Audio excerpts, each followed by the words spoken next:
Alright, so now we're gonna go into kind of the meat of our program. So in this part, we're basically gonna check our sensors, and then depending on what, if the sensors are blocked, we're gonna do an action, like we mentioned before.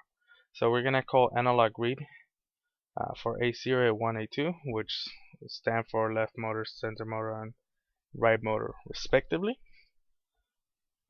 And we're basically gonna have three statements. Whoa, that was weird.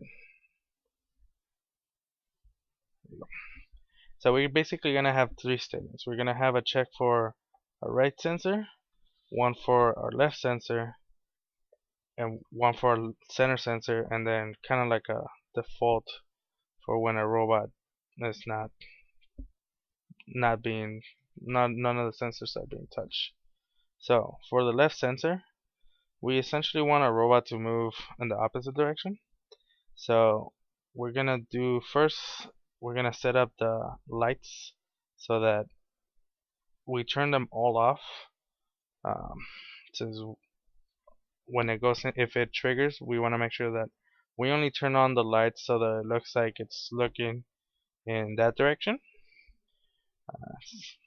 So it looks nice, and we can visually see what's happening, which sensor we're touching.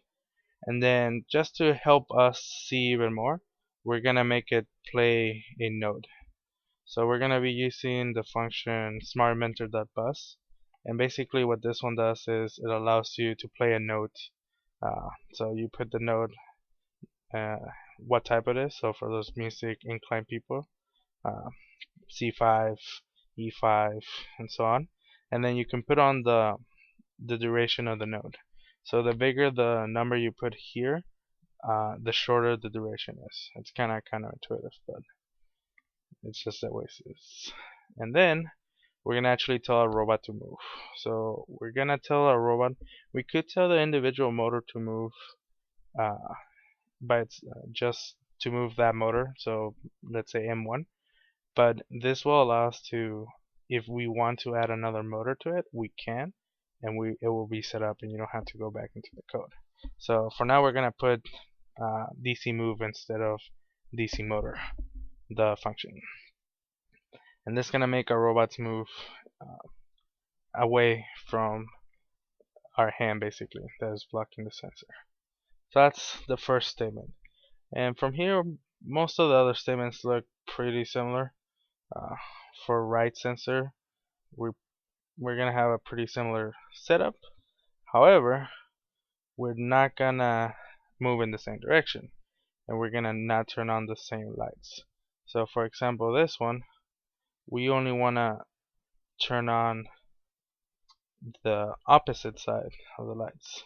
So we're gonna turn on, instead of 11 and 15, we're gonna turn on 13 and 18. Um, Again, it's supposed to be an indicator of what's doing.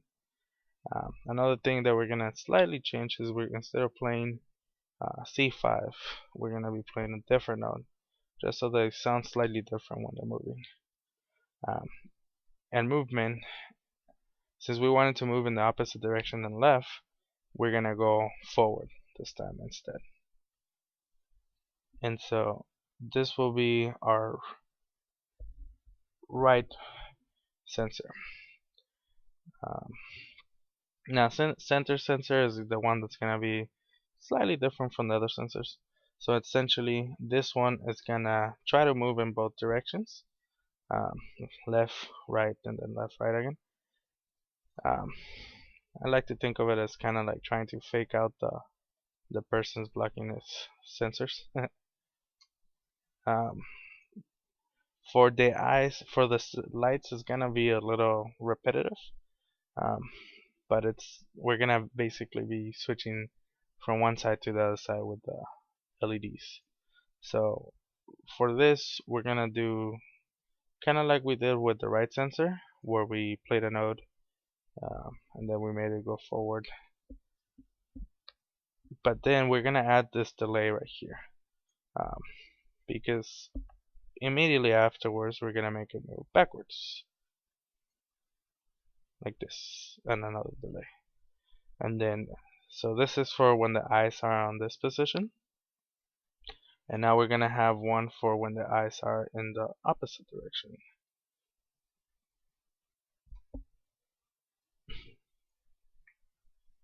like so.